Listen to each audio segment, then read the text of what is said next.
Hi, I'm Robin. Hi, and I'm Bill. Welcome to Not the Retirement Show. Today we're talking about 5 tips to sleep better in retirement. You know, Bill, I think one of the big things here is that during your working life, you were on a schedule, and it doesn't really matter what that schedule was, whether it was going to the work, driving a truck, raising the family. You had things that happened throughout the day that had to happen at a precise time in a precise way, and you exerted considerable mental and physical energy so that you were actually tired at the end of the day, and your body got into the habit of, oh, okay, it's nighttime now, we sleep, because if we don't sleep now, it's not happening. But that's not necessarily the case in your retired life. No, and I think during the working years, as you say, you're on a routine. The problem pops up, though, in retirement, where in your working years, you work on a 5+2 day schedule, basically. 5 days you're working, generally speaking. Okay? 5 days you're working, 2 days you're off. So at the weekend, people say, oh, I can sleep in on a Sunday morning or something like that. So that's a slightly different, approach, a different schedule. Whereas in retirement, it's not 5+2, it's just 7. The 7 days are all the same. Every day you wake up, and some days you don't know whether it's Monday or Tuesday or even Saturday. So yeah, you're right. In the working years, there is a schedule, and that's probably the biggest tip, the biggest thing about the whole question of sleeping in retirement is to work on some sort of a routine schedule. Well, that's so true, because what happens when you're not on a 9 to 5 schedule, or as you say, a 5 and 2 schedule? Well, you tend to get very haphazard, lackadaisical about the day. And that just brings up things like laziness and possibly eating too much or too little, possibly drinking too much, maybe having too much sugar. And those lead to secondary problems that have the capacity to interfere with sleep. So for me, anyway, tip number 1 would be go and see the medical professional of your choosing.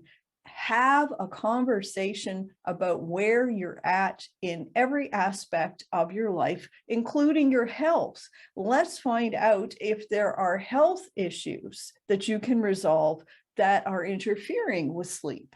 Well, and of course, I think that takes you into the whole question about, sleep aids, things like, prescription drugs and so forth. Because sleep deprivation can be a pretty serious thing, especially if it builds up over a period of time. So therefore, perhaps you do need some sort of medical, assistance, and whether that's through drugs or whatever sort of thing, prescription drugs, who knows? But it is certainly an issue for people in retirement that if they cannot get the sleep, routine into a structure where they're quite happy with that, then, by all means, go talk to your GP and say, well, what can I do? But I would think that one of the things the GP would say would be, look, I can give you some prescription drugs, but there are some other things, for example, are you a drinker? Do you drink alcohol? And if the answer is yes, then maybe the GP will say, well, maybe you want to sort of cut back on that or stop that. That may be, upsetting the routine, the body routine, so that, it does cause an impact, particularly at night. Well, you're making a good point, but you're also raising something that becomes a big issue really, really quickly. Yes, do some research. But when you start researching, have you noticed everybody out there has the miracle cure for sleeplessness? And one person will say, drink black tea. Another person will say, no caffeine at all. Somebody will say, take this sleep aid off the shelf in the pharmacy. Somebody else will say, take this vitamin, take this supplement. How in the world do you know? I'm coming back to point number 1. When in doubt, consult your medical professional who can look at your statistics, your health overall, your blood reading overall, and make recommendations regarding which of these things will work for you, what to try first, and what are the possible benefits, what are the possible side effects. As you all know by now, Bill and I are not medical professionals, but your medical professional will know about all of these things and help figure out what's right for you. You don't want to just go trying things haphazardly and not knowing what the effect is going to be on your body. Well, I also think you probably want to differentiate between quantity and quality. So in other words, as you get older, some theories would suggest that you don't need as much sleep as you did when you were working. And of course, that's related back or correlated back to, as you said a few minutes ago, you're having an active lifestyle. You're getting up early, you're commuting, you're going to work, etc. You've got a busy day. You come home at night, you're tired, you have something to eat, you watch TV, and boom, you're sleepy. Fine, that changes in retirement. But if it is true that you don't perhaps need as much quantity of sleep, then you really want to focus on the quality. And some people can get by with 4 hours sleep at night, some people with 5.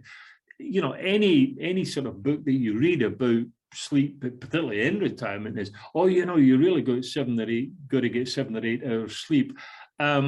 I'm certainly not in a position to challenge that, but I can certainly say in my own situation, I can't remember when I had 8 hours sleep. The only way I can get 8 hours sleep in the day, so to speak, is 2 plus 2 plus 2 plus 2. It's the only way I can get there, which takes me straight into things like afternoon naps. Should you have an afternoon nap? That's a good question. Should you? I think this is really a matter of all things in balance. In your working life, you have a mixture of things. You have mental exertion, you've got physical exertion, you have a shorter period of intensive rest, and the cycle repeats. So even though you don't have to work per se, you don't have a 9-to-5 place that you must be on somebody else's timetable, why not think about how to have a better balance between mental exertion, physical exertion, some nutrition, some sleep? If you think about it from that perspective and then look at, okay, how am I spending my day? Perhaps you'll be able to see for yourself where it is that you're so completely out of balance. And sometimes by balancing the other areas of your life, your sleep comes into better alignment. Well, there's no doubt that life balance or the balance of your lifestyle is an integral part of sleeping in retirement or not sleeping in retirement. But also things like, when you do go to bed at night, you go to bed with the intention of sleeping. All things are remaining equal, I suppose, but you go to bed with that intention. So you want to have a dark room, cut out any daylight or whatever. You're not in shift work anymore, hopefully. Wearing iPad things, etc., which I must admit I do occasionally. I think those sort of things can help. But, I think typically what we do find, unfortunately, is that we take our tablet to bed with us and we watch Netflix or whatever, and there's a lot of light and noise, etc. And then we think, okay, now I'm going to go to sleep. And the body says, whoa, slow down here. I'm not ready yet. I need to adjust into sleep mode. I think that's obviously a problem. And that's something that's scheduling. You just have to look at the scheduling of that. In other words, if you do want to be watching movies at night, etc., there's nothing wrong with that. If you want to be in bed when you're doing that, nothing wrong with that. But then work out when you close everything down and expect to go to sleep, and then try to get some sleep at that particular point in time. And if that's later in the evening, 10 o'clock or 11 o'clock or midnight. I got a friend of mine who doesn't go to bed much before 1 o'clock in the morning. I could never do that. I'm starting my second sleep at 1 o'clock in the morning. So, so that scheduling and, as you say, the balance of lifestyle, are integral parts of sleeping or not sleeping in retirement. So a lot of what Bill's been talking about just now, the fancy PC term for this, believe it or not, is sleep hygiene.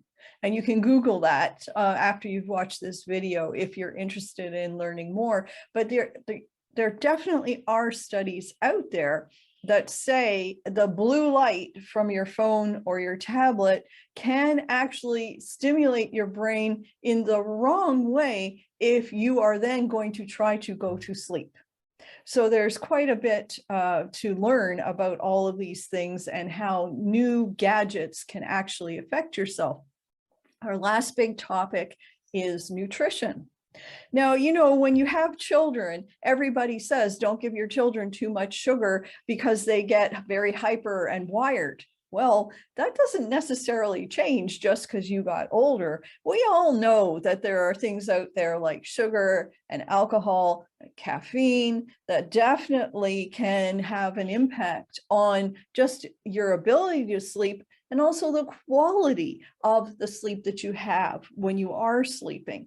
And it is definitely worthwhile learning what kinds of foods promote healthy sleep in your particular body and what kinds of foods diminish the quality of your sleep. And they can have short-term effect or longer-term effect.